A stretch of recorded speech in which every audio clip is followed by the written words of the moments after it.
যখন মদে মত্ত মাতাল। 2 নম্বর অত্যাখাদুল কায়নাত, মানুষ যখন গায়িকা নায়িকাদের নিয়ে মত্ত মাতাল হয়ে যাবে, গান বাজানা নিয়ে যাত্রা নিয়ে মত্ত মাতাল হয়ে যাবে। আজকে মানুষ এই প্যান্ডেলে মানুষ ভরে না, মানুষকে বলতে হয় আসেন আসেন এগিয়ে আসেন, কিন্তু দিদিমণির যদি সভা হয়, যাত্রা হয়, গায়িকা আসে, নায়িকা আসে, দিদিমণিরাকে বলতে হয় না একটু এগিয়ে আসে। এই মুসলমান করে কি সর্বপ্রথম প্রথম কাতারে বসে যায়। কারণটা হলো শয়তান বলে রে আরে তুই বেশি মজা পাবি, আগে চলে আয়, তুই আগে চলে আয়। আর শয়তানের পদাঙ্ক অনুসরণ করে আমরা আগে থেকে বসে, কিন্তু সভাতে আমরা আসি না। ভাই আমার বন্ধুরা, আমার নবী বললেন ওয়াত্তাখাদুল কায়নাত, মানুষ যখন গায়িকা নায়িকাদের নিয়ে মত্ত মাতাল হবে। 3 নম্বরে নবী বলছেন ওয়াদারাবু বিল মাযিফি, মানুষ যখন বাদ্যযন্ত্র নিয়ে মত্ত মাতাল হয়ে যাবে। আর যুবকরা দেখতে পাওয়া যায় নেট তাদের ঢোকা আছে, আর লিডটা ঢুকিয়ে দিয়েছে, আর কানের মধ্যে লিডটা প্রবেশ করিয়ে সারা দিন রাত তারা বাদ্যযন্ত্র গান বাজনা শুনতে আছে। নবী বললেন এই 3টা গুনাহ যখন দেখা যাবে, তাদের ওপরে 3 প্রকারের ভয়াবহ আযাব নেমে চলে আসবে। খাসফল, মানুষ দেখতে পাবে চারিদিকে যেন ভূমিধস নামতে আরম্ভ করেছে, ভূমিকম্প আরম্ভ হয়ে গেছে। ওরে তোমার কি মনে নাই 45 সেকেন্ডে ভূমিকম্পে সিরিয়া বিধ্বস্ত হয়ে গেল, ওরে তুর্কি হয়ে গেল, লেবানন হয়ে গেল, তোর কি মনে নাই? আমার আল্লাহ বলছে তুই শোন, বিসমিল্লাহির রহমানির রহিম, ইদা জুলজিলাতিল আরদু জিলজালাহা ওয়া আখরাজাতিল আরদু আথকালাহা। আল্লাহ যখন হযরত ইসরাফিলকে বলবে ইসরাফিল সময় হয়েছে, তুই সুরে ফুঁক দিয়ে দাও। হযরত ইসরাফিল দাঁড়িয়ে আছেন, সুর নিয়ে বাঁশি নিয়ে দাঁড়িয়ে আছেন, আর যখনই ফুঁ দেবেন তখন সারা পৃথিবী নিজ গতিতে কম্পিত আর ভূমিকম্প আরম্ভ হয়ে যাবে। ওরে পৃথিবীর সমস্ত জিনিস নষ্ট হয়ে যাবে, লন্ডভন্ড হয়ে যাবে।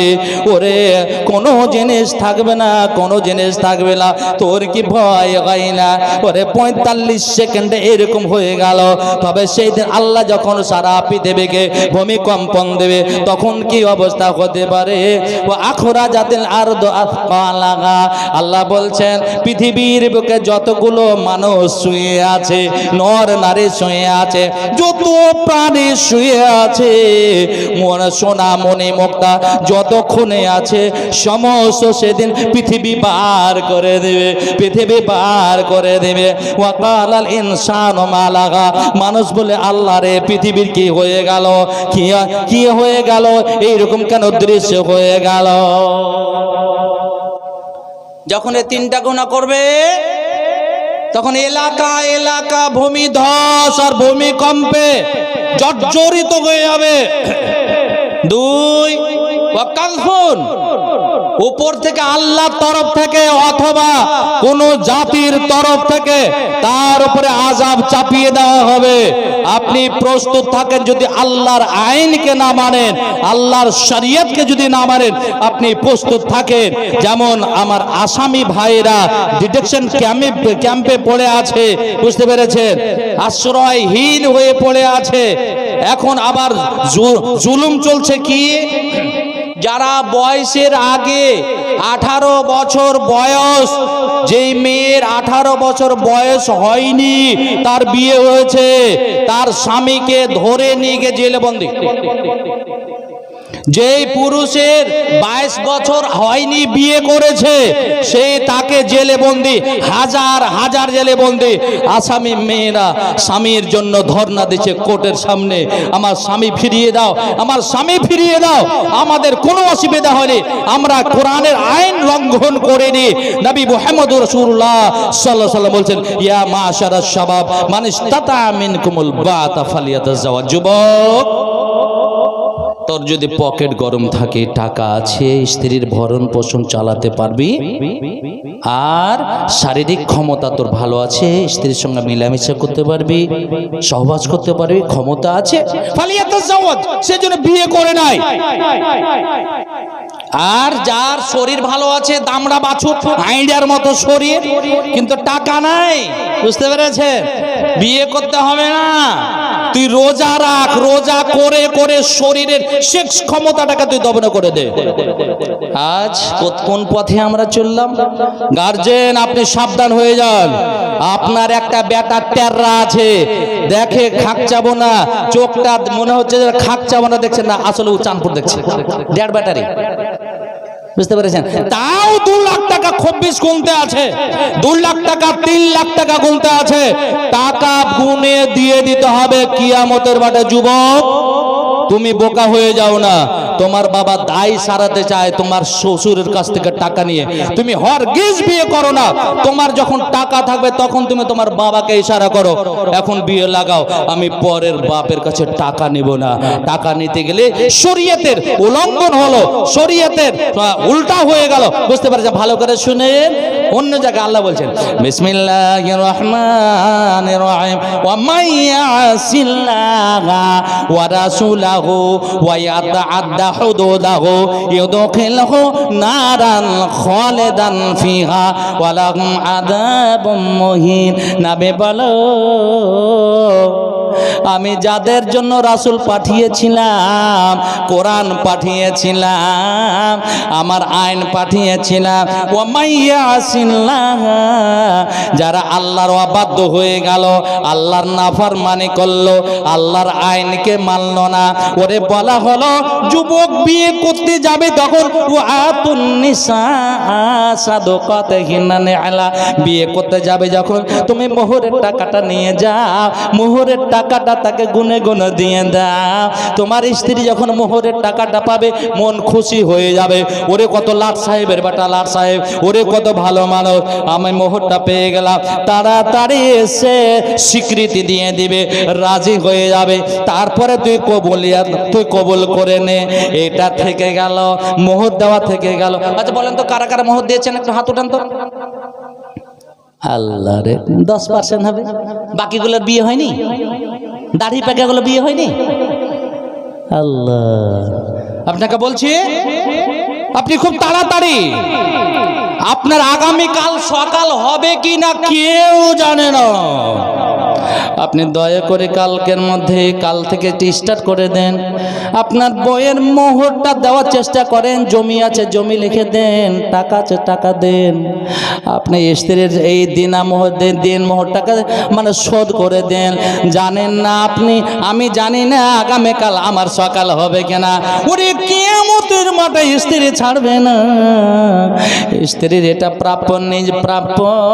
আল্লাহ বলছেন তোর স্ত্রীকে তুই টাকাটা দিয়ে দে, একটা টাকাও তুই লিস না, বুঝতে পারি, একটা টাকাও নেওয়া যাবে না। যদি তোমার স্ত্রী তোমাকে কিছু দেয়, আব্দুল্লাহর বাবা, এই যে আমার 50,000 টাকা মোহর ছিল, 10,000 টাকা আমি তোমাকে দিয়ে দিলাম, ফাকুলুহু হানিয়া মারিয়া, তবে তুমি সেটাকে ব্যবহার করতে পারো, সেটাকে খেতে পারো। আজকে কোথায় চলে গেল আল্লাহর আইন? মোহর থাকলো 50,500 টাকা নগদ, 49,500 টাকা বাকি। হায়রে খব্বিশ, হ্যাঁ, কত বড় মনের আশা, আল্লাহ বহু আসবে, বিছানা গুছিয়ে দিবে, কত আরাম পাবো, লেতাসকুনু ইলাইহা। আল্লাহ বলছে স্ত্রীর কাছে গিয়ে আরাম পাবে, আর তোর এত বড় বেঈমানি। মোহরের টাকাটা শোধ করার আপনি আপ্রাণ চেষ্টা করেন। আর যুব সমাজ বলছি, বাপের পাল্লায় পড়ে শ্বশুরের কাছে টাকা নাও না, তুমি শরীয়তের উল্লঙ্ঘন হয়ে গেল। আমার আল্লাহ বলেন মাইয়াসিল্লাহা ওয়া রাসূলাহু, জানা আল্লাহ এবং রাসূলের নাফরমানি করলো, অবাধ্য হয়ে গেল, ওয়া ইয়াতাআদ্দা হুদুদাহু, এবং সীমা লঙ্ঘন করলো, ইউদখিলহু কুন্তু নারান। আমার আল্লাহ বলছে আমি তোকে ছাড়বো না, ছাড়বো না, ছাড়বো না। এমন আগুনে তোকে আমি নিক্ষেপ করব, চিরস্থায়ী তোকে থাকতে হবে। তোর কি মনে নাই দুনিয়ার আগুনের চেয়ে জাহান্নামের আগুন 69 গুণ টেম্পার বেশি হবে, 69 গুণ টেম্পার বেশি হবে। বলেন তো দেখি, আপনাকে যদি 5টা মিনিট 10টা মিনিট যদি ছাড়া হয় এই দুনিয়ার আগুনে শরীরের সমস্ত ঝরে যাবে, মাংসগুলো ঝরে যাবে। বলেন তো দেখি কিয়ামতের আগুনে যদি আপনাকে যেতে হয় অবস্থাটা কি হবে? আল্লাহ বলেন শোন, ইন্নামাল খামরু মদ ওয়াল মাইসিরু জুয়া ওয়াল আনসাব প্রতিমা মূর্তি প্রতিমা ওয়াল আজলাম ভাগ্য নির্ধারক স্বরসমূহ রিজসুম মিন আমালি শয়তানে, এটা শয়তানের অপকর্ম, শয়তানের অপবিত্র কর্ম। ফাজতানেবুহু, ফাজতানেবুহু, তোমরা বেঁচে যাও, বেঁচে থাকো, বেঁচে থাকো।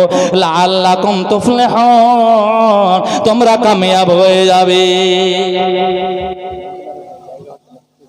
আমার মায়েদের কাছে জাগা হচ্ছে না, আমি জানি আজকে জাগা হবে না ইনশাআল্লাহ। খুব সুন্দর রাত, আপনারা আজকে মন খুলে দান করবেন, শুধু বেশি আশা লাভ নাই, বুঝতে পেরেছেন?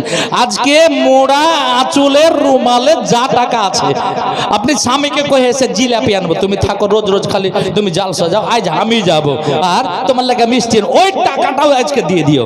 তুমি একটু সাইটা সেটা বসো মা, একটু জাগা করে দাও, কাউকে একটু একটু সাইটা বসে জাগা করে দাও। আপনারাকে বলছি অনেক দাঁড়িয়ে আছে, আপনারা আর একটু আসেন না, একটু চেষ্টা করেন না আমার দিকে আসুন। আল্লাহ দেখতে আছেন ওদিক থেকে, আকাশ থেকে দেখতে আছে, বুঝতে পারছেন? আর সে আজিম থেকে আপনার দৃশ্যটা দেখতে, একটু তাড়াতাড়ি চলে আসুন, একটু আসুন। আলহামদুলিল্লাহ ভাই আমার, বন্ধু আমার, নবী বললেন,